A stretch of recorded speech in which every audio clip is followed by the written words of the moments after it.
Hello everyone. तो कैसे हैं आप सभी लोग। फिर से आपका बहुत बहुत स्वागत है तरुण योगी नर्सिंग क्लासेस में।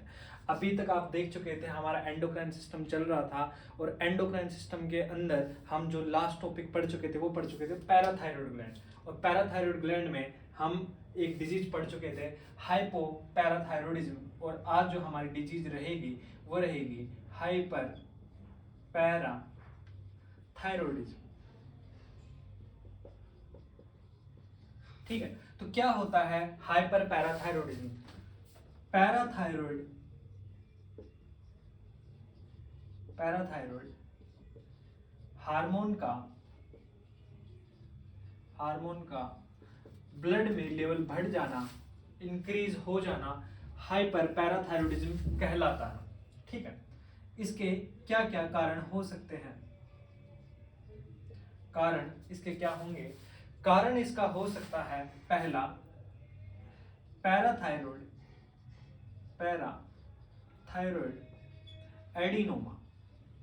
ठीक है, अगर पैराथायरॉयड ग्लैंड का एडिनोमा का मतलब क्या होता है ट्यूमर। यदि किसी ग्लैंड का जो ट्यूमर होता है उसे एडिनोमा कहा जाता है, कैंसर को। ठीक है, तो पैराथायरॉयड ग्लैंड में अगर ट्यूमर है तो पीटीएच हार्मोन का सिक्रेशन बढ़ जाएगा, पीटीएच का लेवल बढ़ जाएगा और आपके हाइपर पैराथायरॉयडिज्म होने की प्रॉब्लम हो सकती है। सेकंड, ये होता है हमारा प्राइमरी कोज, प्राथमिक कारण। और ये हमारा होगा सेकेंडरी कोज। और जो सेकेंडरी कोज होता है वो होता है CRF, क्रॉनिक रीनल फेलियर।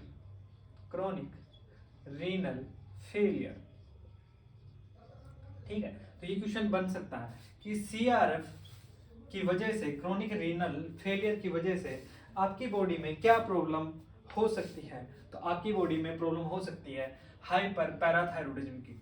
ठीक है, इसमें क्या होगा, जो कैल्शियम एक्सक्रिएशन है वो बढ़ जाएगा, बाहर निकलेगा कैल्शियम। ठीक है, और इसकी कैल्शियम की कमी की वजह से ये पीटीएच हार्मोन सोचेगा कि कैल्शियम कम है और मुझे ब्लड में कैल्शियम बढ़ाना है, तो ये पीटीएच हार्मोन को बढ़ा देगा। नेक्स्ट जो कारण हो सकता है वो हो सकता है डिक्रीज कैल्शियम एब्जॉर्प्शन। यदि कैल्शियम का अब्जॉर्प्शन ही नहीं हो पा रहा जीआईटी से या फिर रीनल से, तो क्या होगा, पीटीएच बढ़ जाएगा, पैराथायरॉयड हार्मोन बढ़ जाएगा। सेम अगर विटामिन डी जो कि कैल्शियम अब्जॉर्प्शन में मदद करता है, कैल्शियम एब्जॉर्प्शन में मदद करता है,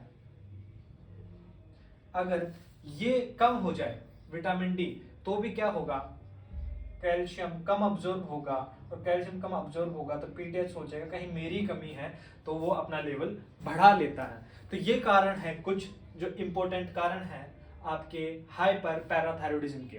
ठीक है, अब हम देखेंगे अगर अगर हाइपर पैराथायरॉयडिज्म हो गया है, हाइपर पैराथायरॉयडिज्म हो गया है, तो क्या क्या साइन सिम्टम्स आपको दिखाई देंगे, क्या क्या साइन सिम्टम्स आपको दिखाई देंगे। ठीक है, साइन सिम्टम, तो पहला साइन सिम्टम्स आएगा पीटीएच बढ़ रहा है, पीटीएच बढ़ रहा है, तो ये आपकी बॉडी में करवाएगा हाइपर कैल्सेमिया। ठीक है, यानी कैल्शियम का लेवल बढ़ा देगा, कैल्शियम का लेवल बढ़ा देगा। नॉर्मल 8 से 11 होता है कैल्शियम बॉडी में, और उससे भी ज्यादा ये कर देगा। सेकंड, ये फोस्फेट पे उल्टा काम करता है, तो ये कर देगा हाइपोफोस्फेटेमिया, यानी कि फोस्फेट का लेवल बॉडी में हो जाएगा कम। ठीक है, और क्या साइन सिम्टम्स देखने को मिलेंगे अगर हाइपर कैल्शियमिया हो रहा है, तो ये आपकी बॉडी के अंदर कर सकता है स्टोन फॉर्मेशन, यानी कि पत्थरी बना सकता है। ठीक है, अगर कैल्शियम का लेवल बढ़ रहा है तो ये कर सकता है हार्ट एबनॉर्मेलिटी। कैसे, कैल्शियम बढ़ गया तो कैल्शियम बढ़ने से फोर्स ऑफ कॉन्ट्रैक्शन भी बढ़ेगा, मसल्स में ज़्यादा कॉन्ट्रैक्शन आएंगे, फोर्स ऑफ कॉन्ट्रैक्शन बढ़ेगा, तो ये फोर्स ऑफ कॉन्ट्रैक्शन को भी बढ़ा देगा। इसकी वजह से हाइपरटेंशन देखने को मिलेगा, बीपी बढ़ जाएगा। और क्या देखने को मिलेगा, जो हार्ट रेट है वो भी नॉर्मल से ज़्यादा देखने को मिलेगी। ठीक है, इसके अलावा जो पीटीएच हार्मोन है, पैराथायराइड हार्मोन है, वो क्या करेगा, बोन डेंसिटी कम करेगा, बोन डेंसिटी कम करेगा, क्योंकि वो वहां से कैल्शियम तोड़ेगा, कैल्शियम रिअब्जॉर्ब कराएगा, रिजॉर्ब कराएगा और उसको ब्लड में भेज देगा। ठीक है, तो उसको जो बोन है उसको डिस्ट्रॉय कर रहा। ठीक है, वहां से कैल्शियम आएगा और वो कैल्शियम आके कहा, जो ब्लड के अंदर है वो ज्यादा आ जाएगा। ठीक है, इसके अलावा आपको क्या देखने को मिल सकता है, मसल्स इरिटेबिलिटी एंड रेस्टलेसनेस। ठीक है, और आपको क्या देखने को मिल सकता है, अगर कैल्शियम बढ़ रहा है तो ये आपकी बॉडी में कॉन्स्टिपेशन भी कोज कर सकता है, कॉन्स्टिपेशन भी कोज कर सकता है। ठीक है, तो इतने सारे साइन सिम्टम्स आपकी बॉडी में अगर कैल्शियम का लेवल बढ़ता है तो देखने को मिलेंगे। इतना आपको समझ में आया? ठीक है, अब हम आगे देखेंगे इसके डायग्नोसिस।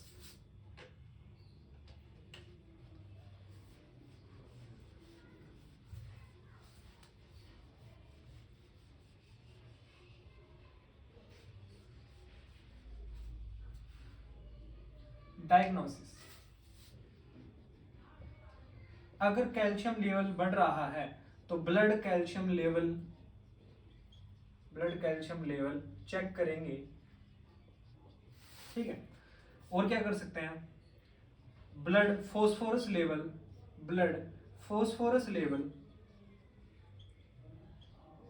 ये भी चेक कर सकते हैं। और क्या कर सकते हैं, पीटीएच लेवल भी चेक कर सकते हैं, पैराथायराइड हार्मोन भी चेक कर सकते हैं कि कितना है। इसके अलावा सीटी एमआरआई भी करवा सकते हैं एडिनोमा का पता लगाने के लिए। तो इतनी सारी इन्वेस्टिगेशन हम कर सकते हैं हाइपर पैराथायरॉयडिज्म का पता लगाने के लिए। अब हम देखेंगे इसका ट्रीटमेंट। ठीक है, ट्रीटमेंट हम जो सिम्टोमेटिक तरीके से है वैसे करते हुए चलेंगे। अगर कैल्शियम लेवल बढ़ रहा था, ठीक है, कैल्शियम लेवल बढ़ रहा था, उसकी वजह से क्या हो रहा था, कॉन्स्टिपेशन हो रहा था, तो कॉन्स्टिपेशन के लिए अपन increase fibre diet and fluid देंगे। तो फाइबर और फ्लूइड देने से क्या होगा, जो कॉन्स्टिपेशन की है प्रॉब्लम वो सोल्व हो सकती है। बढ़े हुए कैल्शियम को बॉडी से निकालने के लिए, बाहर निकालने के लिए अपन देंगे फ्रूसेमाइड। ठीक है, ये क्या काम करेगा, ये जो कैल्शियम है उसको बॉडी से बाहर निकालने का काम करेगा। अगर बॉडी में कैल्शियम बहुत ज्यादा हो गया है पैराथायराइड हार्मोन बढ़ने की वजह से, तो उसको बाहर निकालने का काम करेगा। और क्या करेंगे, अपन कैल्शियम एंड विटामिन डी के इंटेक को कम कर देंगे। ठीक है, ताकि कम बॉडी के अंदर जाएगा तो कम ही कैल्शियम बॉडी में इकट्ठा होगा। ठीक है, सर्जरी में क्या कर सकते हैं, सर्जरी में कर सकते हैं पैराथायरॉयडेक्टमी। ठीक है, पैराथायरॉयडेक्टमी कर सकते हैं, यानी कि रिमूवल ऑफ पैराथायरॉयड ग्लैंड,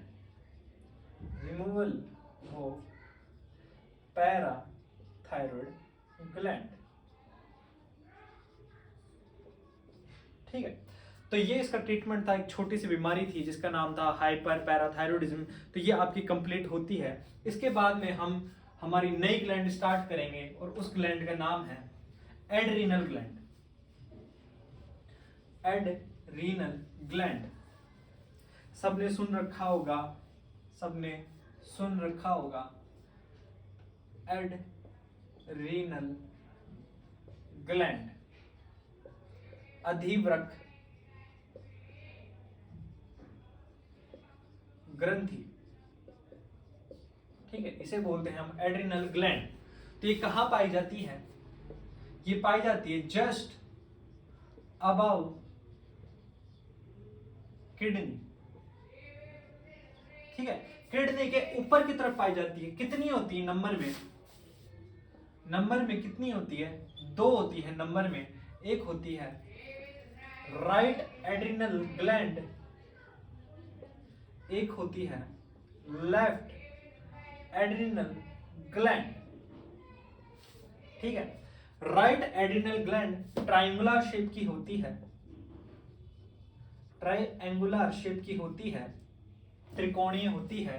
और left adrenal gland semi lunar shape की होती है, सेमी लूनार शेप की होती है, यानी कि अर्ध चंद्राकार, अर्ध चंद्राकार, ठीक है, सेमी लूनार शेप की होती है। वजन कितना होता है? वेट होता है एड्रिनल ग्लैंड का 4 से 5 ग्राम, 4 से 5 ग्राम। इसकी साइज यानी कि लंबाई गुणा चौड़ाई गुणा मोटाई कितनी होती है? 4 गुणा 2 गुणा 1 सेंटीमीटर, ठीक है। और हम देखें जो एड्रिनल ग्लैंड है ये 2 पार्ट से मिलकर बनी होती है, 2 पार्ट, ठीक है। सपोज ये आपकी एड्रिनल ग्लैंड है तो इसके अंदर 2 पार्ट होंगे। पहला जो बाहर का जो पार्ट होगा उसे हम बोलेंगे एड्रिनल कॉर्टेक्स, और अंदर का छोटा सा जो पार्ट होगा उसे हम बोलेंगे एड्रिनल मेडुला, ठीक है। 2 पार्ट में डिवाइड कर सकते हैं एड्रिनल ग्लैंड को। जो अंदर वाला छोटा पार्ट होगा, कम पार्ट होगा, उसे हम बोलेंगे एड्रिनल मेडुला, और जो बाहर वाला पार्ट होगा उसे हम बोलेंगे एड्रिनल कॉर्टेक्स, ठीक है। एड्रिनल मेडुला होता है मात्र 15% भाग, और एड्रिनल कॉर्टेक्स होता है आपका 80 से 85% भाग, ठीक है। इसी के साथ एड्रिनल कॉर्टेक्स ये बनता है आपकी मेसोडर्म से, और एड्रिनल मेडुला आपका बनता है एक्टोडर्म से। इतना समझ में आ रहा है, ठीक है। अभी आप सोच रहे होंगे मेसोडर्म एंड एक्टोडर्म क्या है सर? ये मेसोडर्म एंड एक्टोडर्म है जब एक फीटस का डेवलपमेंट होता है, जब एक भ्रूण का डेवलपमेंट होता है, तो जब वो जाइगोट से डेवलप होना स्टार्ट करता है तो 3 लेयर से पूरे ऑर्गन्स का निर्माण होता है। 3 लेयर होती है आपकी ectoderm, mesoderm and endoderm, foetus life में, ठीक है। तो एक्टोडर्म अलग जो ऑर्गन है उनका निर्माण करती है, मेसोडर्म अलग ऑर्गन का निर्माण करती है, और एंडोडर्म अलग ऑर्गन का निर्माण करती है। तो एड्रिनल जो कॉर्टेक्स वाला हिस्सा है ये मेसोडर्म लेयर से मिलकर बना होता है, और एड्रिनल मेडुला वाला एक्टोडर्म लेयर से मिलकर बना होता है। इतना आपको समझ में आया? अब हम आगे देखेंगे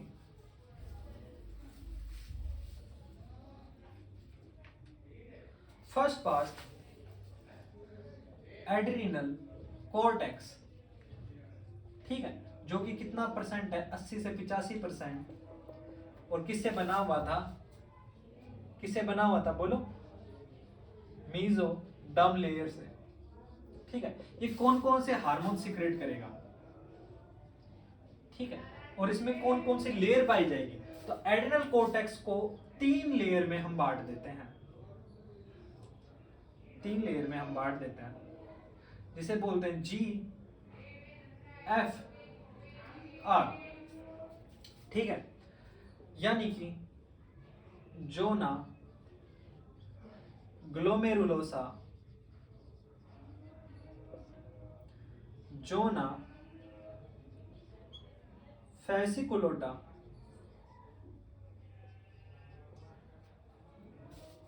और जोना रेटिकुलरिस, जोना रेटिकुलरिस, ठीक है। सपोज कीजिए ये आपकी एड्रिनल ग्लैंड है, राइट एड्रिनल ग्लैंड जो कि त्रिकोणीय है, इसका छोटा सा हिस्सा ये आपका मेडुला है। तो ये जो कोर्टेक्स वाला हिस्सा है, बाहर का हिस्सा, इसको 3 भागों में बांट दिया गया है, 3 भागों में बांट दिया गया है। ये हो गया आपका पहला हिस्सा, ठीक है, ग्लोमेरुलोसा।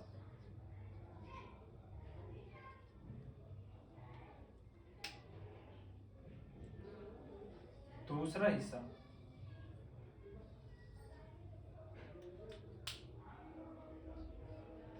फेसिकुलोटा,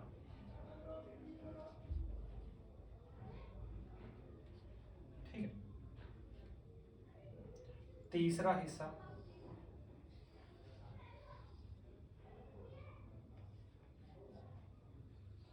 रेटिकुलरिस, ठीक है। 3 हिस्सों में डिवाइड कर दिया इस बाहर वाले हिस्से को। पहला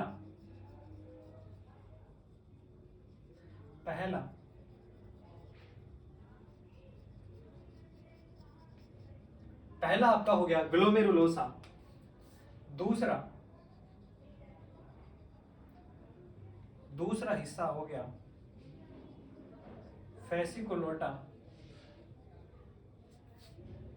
और तीसरा हिस्सा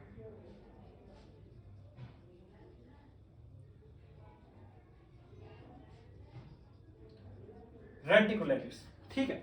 इस प्रकार से एड्रिनल ग्लैंड की स्ट्रक्चर मैंने बना दी है। तो जो ग्लोमेरुलोसा होगा ये क्या करेगा, ये सीक्रेट करेगा, ये क्या सीक्रेट करेगा, ये सीक्रेट करेगा आपका मिनरेलो कोर्टिकोइड हार्मोन, ठीक है, मिनरेलो कोर्टिकोइड हार्मोन। फेसिकुलोटा ये आपके सीक्रेट करेगा ग्लूकोकोर्टिकोइड, ठीक है।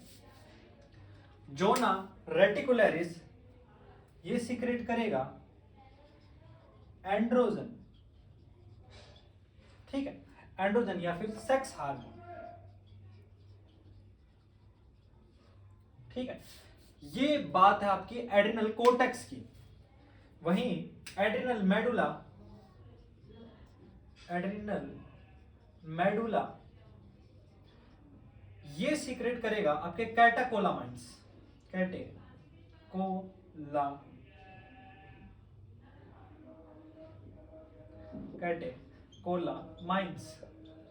ठीक है, जिसके अंदर 3 हार्मोन सीक्रेट होते हैं। इनको कंबाइंडली कैटेकोलामाइन बोलते हैं। और ये होते 3 हार्मोन सीक्रेट, जिसमें पहला होता है नोर एड्रिनलिन,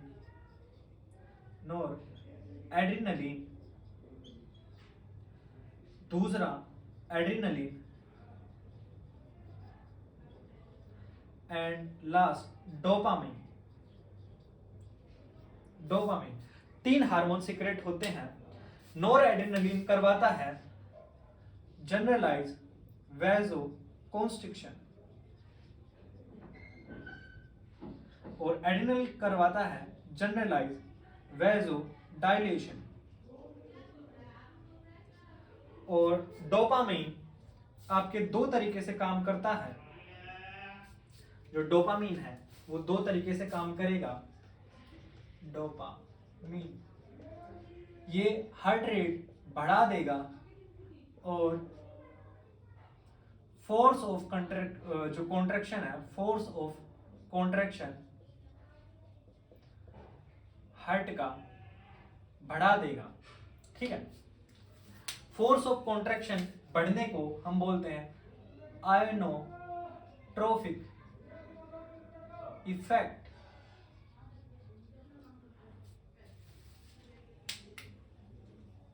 और हार्ट रेट बढ़ने को बोलते हैं क्रोमोफिलिक इफेक्ट। तो डोपामिन और सारे कैटेकोलामाइन जो काम करते हैं वो 2 तरीके से करते हैं। एक तो ये हार्ट रेट बढ़ा देते हैं, एक फोर्स ऑफ कॉन्ट्रैक्शन बढ़ा देते हैं। साथ में जो एक्स्ट्रा फंक्शन होता है नोर एड्रेनालिन, वो करता है वेजो कंस्ट्रिक्शन, और एड्रेनालिन करवाता है वेजो डायलेशन। ठीक है, आपको कहानी अच्छे से मैंने समझाने की कोशिश की है, क्या क्या पार्ट है, कौन कौन सा हार्मोन सीक्रेट हो रहा है। ठीक है, कैटेकोलामाइंस को एक क्वेश्चन बन भी सकता है, फाइट एंड फ्लाइट रेस्पॉन्स के लिए भी जिम्मेदार माना जाता है, या इसे ग्रंथि को करो या मरो ग्रंथि भी कहते हैं।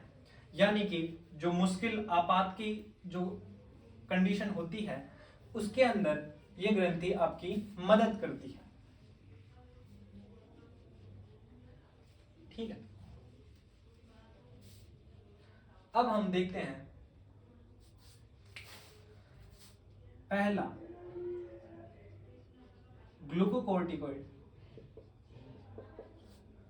मिनरेलोकोर्टिकोइड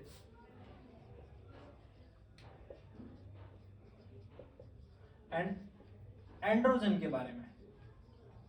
ठीक है, एंड्रोजन आपके होते ईस्ट्रोजन, प्रोजेस्टेरोन और टेस्टोस्टेरोन। इनका लेवल एंड्रोजन बढ़ा देता है। मिनरेलोकोर्टिकोइड इसी को हम बोलते हैं एल्डोस्टेरोन, एल्डोस्टेरोन।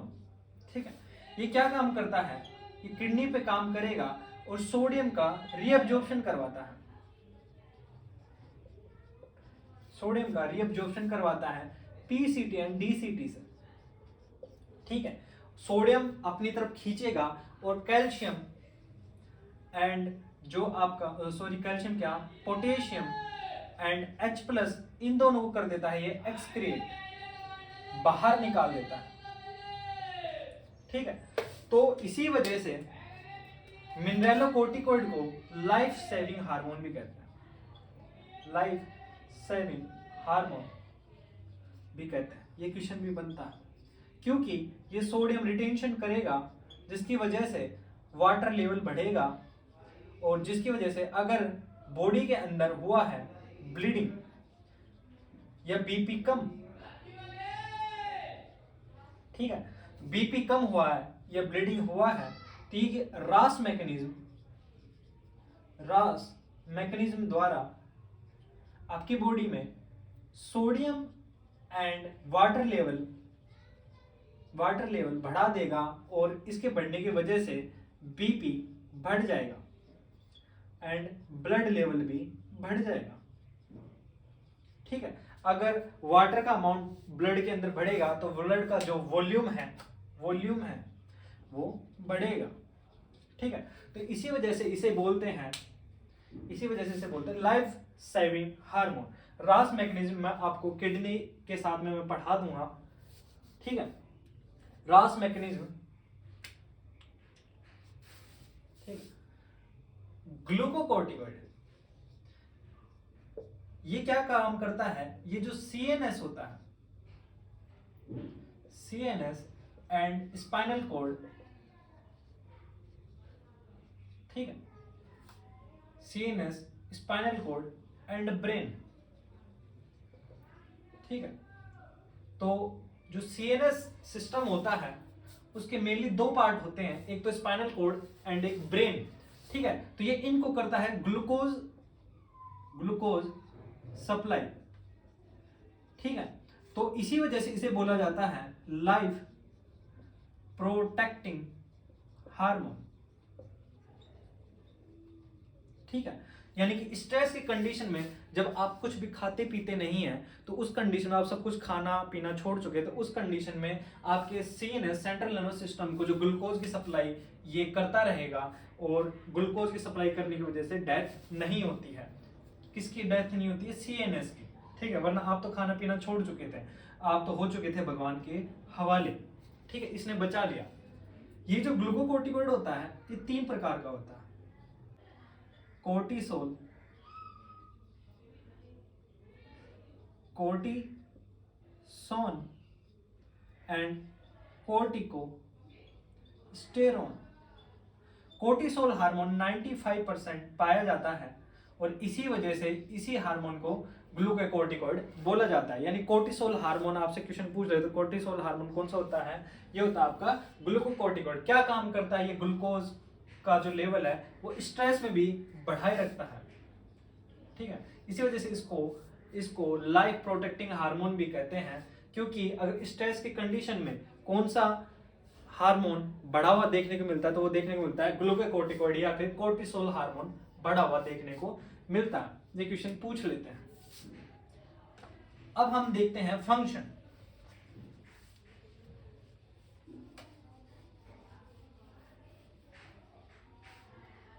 ठीक है, यानी कि function of corticosteroid hormone. Corticosteroid hormone के फंक्शन। कोर्टिकोस्टेरॉइड कौन कौन से आपके? Mineralocorticoid, glucocorticoid and androgen. ये 3 हार्मोन होते हैं। स्पेशली मिनरलोकॉर्टिकॉइड एंड ग्लूकोकॉर्टिकॉइड को कोर्टिकोस्टेरॉइड हार्मोन के नाम से जाना जाता है, ठीक है। वैसे इनको कंबाइंड तीनों को ही कोर्टिकोस्टेरॉइड हार्मोन बोला जाता है, क्योंकि ये स्टेरॉइड होते हैं नेचर के अंदर, ठीक है। तो पहला function anti inflammatory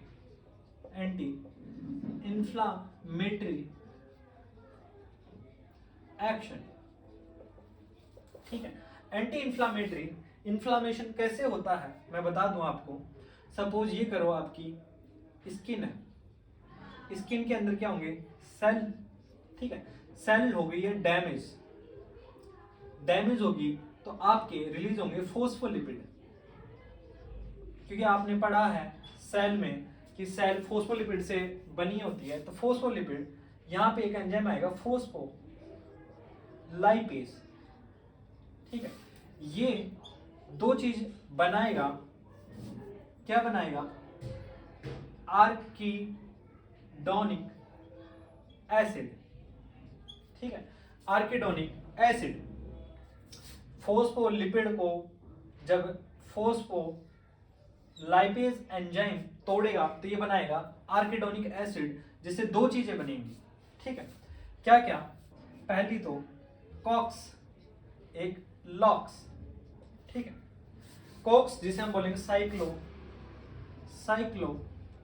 oxygenase enzyme, और लॉक्स जिसे हम बोलेंगे लिपो ऑक्सीजनेज एंजाइम, ठीक है। तो आर्किडोनिक एसिड के ऊपर आके 2 तरीके के हार्मोन ने काम किया, हार्मोन क्या, एंजाइम ने काम किया। साइक्लोऑक्सीजनेज एंजाइम और दूसरा लिपोऑक्सीजनेज एंजाइम। जब साइक्लोऑक्सीजनेज एंजाइम काम करेगा तो 3 चीजें बनेगी।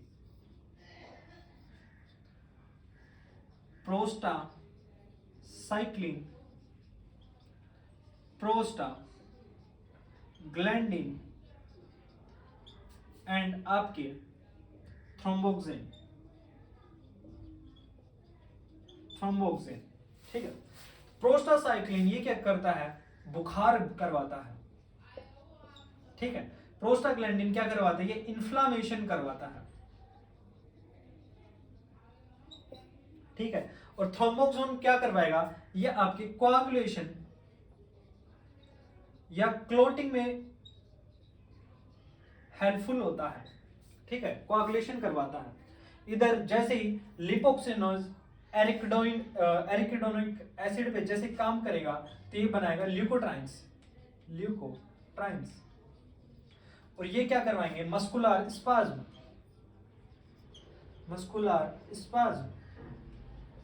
और मस्कुलर स्पाज्म होगा तो एग्जाम्पल जैसे आप देख सकते हैं ब्रोंकोस्पाज्म, ठीक है। ब्रोंकोस्पाज्म यानी जो ब्रोंकस होता है जिससे आप सांस लेते हैं, ट्रेक या आगे जाके 2 ब्रोंकस में डिवाइड होती है, तो उनका कंस्ट्रक्शन करवाता है, ठीक है, सिकुड़ा देता है उनको। तो आप जैसे ही कोर्टिकोस्टेरॉइड जो ड्रग देते हैं, जैसे आप बोलते हैं स्टेरॉइड ड्रग जैसे डेक्सामेथासोन, ये क्या काम करती है? फोस्फोलाइपेज एंजाइम को रोक देती है, इनहिबिट कर देती है। और इसको इनहिबिट कर देगी तो ये आगे की सारी प्रोसेस रुक जाएगी और आपकी बॉडी में ना तो इन्फेक्शन होगा, इन्फेक्शन क्या, ना इन्फ्लामेशन होगा, ना ही बुखार आएगा आपको, ना ही कोई क्लोटिंग की प्रॉब्लम होने वाली, ना ही कोई स्पाज्म देखने को मिलेगा। तो इसलिए स्टेरॉइड को रामबाण भी कहते हैं, रामबाण भी कहते हैं। जब कुछ ना सूझे तो स्टेरॉइड दे दो और वो आपकी जान बचा लेगा, ठीक है। अगर बुखार कम करता है तो प्रोस्टासाइक्लिन की ड्रग देते हैं, प्रोस्टासाइक्लिन को इनहिबिट करने वाली, जैसे पैरासीटामोल। इन्फ्लामेशन को भी रोकने के लिए आप प्रोस्टाग्लैंडिन को इनहिबिट करने वाली दवाई दे सकते हैं। और क्लोटिंग को रोकने के लिए आप थ्रोम्बोक्सिन A2 इनहिबिटर जैसे कि आपकी एस्पिरिन जैसी दवाई दे सकते हैं, तो ये प्रोसेस रुक जाएगी। और इधर की तरफ आप जैसे दे सकते हैं मोंटेल्यूकास्ट, जो आप मोंटेकैल से बड़े चाव से लेके आते हैं, मोंटेल्यूकास्ट, वो क्या काम करेगा, आपके ल्यूकोट्राइन्स को इनहिबिट कर देगा, ब्रोंकोस्पाज्म को रोक देगा, ठीक है। तो इतना समझ में आया, क्लियर है इतना आप सभी को, ठीक है। अगर कुछ मुझसे भी कुछ मिस्टेक हो तो मुझे बता देना, कमेंट करके बता देना, मैं भी इंसान हूं, ठीक है। Second function, second function,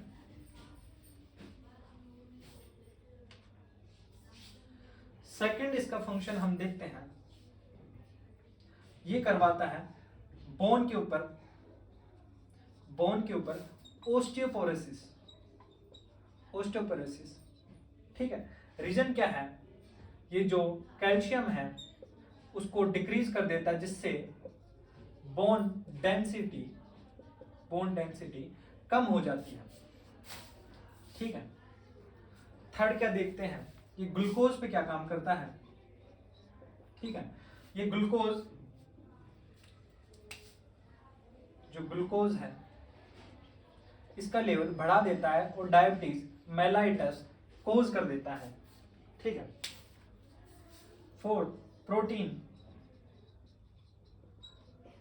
protein, protein पे ये क्या काम करता है, प्रोटीन इसको भी डिस्ट्रॉय करता है और बॉडी वेट कम करता है, बॉडी वेट, जो बोन का, जो बोन की वजह से जो बॉडी वेट आ रहा था, ठीक है, बोन की वजह से, ठीक है, उसको, उस वेट को कम करेगा, ठीक है। और साथ में क्या करेगा, जो मसल्स है उसको भी वीक कर देगा, ठीक है। और फैट पे क्या काम करेगा, फैट का मोबिलाइजेशन करवाएगा और इंसान की साइड में, साइड में ये वाला हिस्सा होता है, यहां पे फैट डिपोजिशन करवा देगा, फैट डिपॉजिट करवा देगा, ठीक है। और क्या कर सकता है, ये लेंस ओपेसिटी को भी इंक्रीज करता है, ठीक है। और इसकी वजह से अगर लेंस की ओपेसिटी इंक्रीज होती रही तो धीरे धीरे आपको धुंधला दिखने लग जाएगा। तो आज की मेरी क्लास इतनी ही रहती है। आपको मेरी क्लास थोड़ी बहुत भी समझ में आई तो प्लीज़ मेरे चैनल को लाइक करना, सब्सक्राइब करना और शेयर करना। और मैं कोशिश करूँगा आपके लिए मैं और अच्छे से अच्छा कंटेंट ला सकूँ, अच्छे से आपको समझा सकूँ। तो प्लीज़ मेरे चैनल को लाइक सब्सक्राइब करो और अपना प्यार यूँ ही बनाए रखो। बाय। और नोट सेट की तैयारी करते रहो। जल्दी आपका नोट सेट का एग्ज़ाम अप्रैल में वापस से होगा, तो तैयारी बनाए रखो।